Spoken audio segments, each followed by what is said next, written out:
1, 2, testing 1, 2.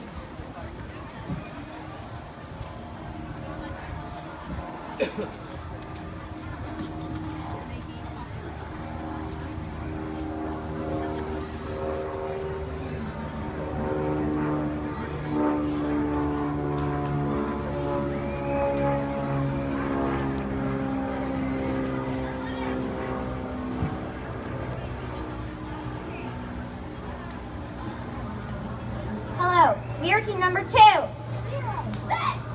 7. The high voltage couch bananas from Eagle, Idaho. According to an Ada County waste stream analysis, roughly 25% of the material we put into our landfills each year is yard debris, and a huge portion of that is grass clippings. Our local waste services provider identified grass clippings as their #1 unsolved problem. Because when grass is unnecessarily dumped into the landfill, it takes up valuable space and shortens the landfill's useful lifespan. How you handle your grass clippings can affect your lawn, your wallet, and your free time, all while saving our landfills. But you need to know what your options are. Know before you throw! K simply stands for keep it on the lawn. Keeping your grass clippings on your lawn or mulching can reduce your fertilizer cost by as much as 30%. Because decomposing grass is a great source of nitrogen and a great fertilizer all in its own. Also, by mulching, you'll save time by not emptying the bag, and you'll save the time it takes you to take those clippings to the curb. As you can see by this brochure, mulching kits are available for both commercial and residential mowers. Finally, if you mow your grass when it is not wet and only cut off 1/3 of the total height, you'll have a greener, healthier lawn and not create what is known as thatch. Save money, save time, and have a better end result. Keep it on your lawn. Know before you throw! N is for not in the recycling. Many people know about composting, and they think that when you put your grass clippings in the recycling cart, it's the same thing as composting, but it's not. As we learned from our interview with subject matter experts, when you put your grass clippings in the recycling cart, it contaminates everything in the cart and everything that content eventually touches. That means that everything the grass clipping touched now has to go in the trash. And as we learned from our visit to the Ada County landfill, this simply takes up valuable space. So, while grass clippings are biodegradable, this does not make them recyclable. Know before you throw! Oh, organics make great compost. While grass clippings are a common ingredient in compost, they aren't all you'll need. Making good compost is all about balancing the carbon and the nitrogen. Too much carbon and the process slows down. Too much nitrogen, it just makes the pile smell. Remember, for the right mix, you need to think 2 parts brown, 1 part green. Brown materials can include paper, leaves, straw, and sawdust. Greens can include grass clippings and most food waste. While this white paper points out that many states disagree on how to classify food waste, the U.S. Department of Agriculture clearly recommends do not compost meat scraps, mentioning them alongside pet waste as possible sources of disease. Finally, remember to turn your compost pile frequently and mix in those grass clippings to ensure a good and healthy result. Know before you throw!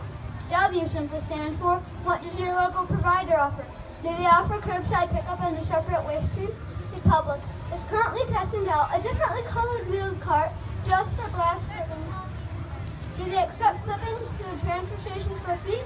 We can take clippings and yard debris to the transfer station where it is repurposed. Does your local landfill have any special programs for yard debris?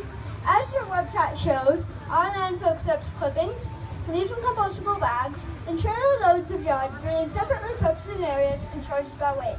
Finally, no matter what you do, know before you throw! Now for a quick pop quiz. This is when you come in. What does K stand for? Keep it on the lawn. What does N stand for? Not in the recycling. What does O stand for? Organics make great compost. What does W stand for?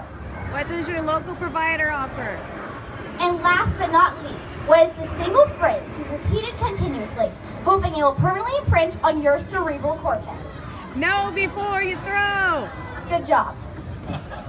Our project began with a research trip to our public Meridian transfer station. This is where we identified the problem. Our follow-up trip was to the Ada County landfill, where we then saw the problem firsthand as they watched piles of yard debris being added to the landfill. By meeting with subject matter experts we'd interviewed earlier, we gained helpful feedback and started our progress towards a solution. Since regionals, we've continued to work on implementation, which Avery will give more detail on next.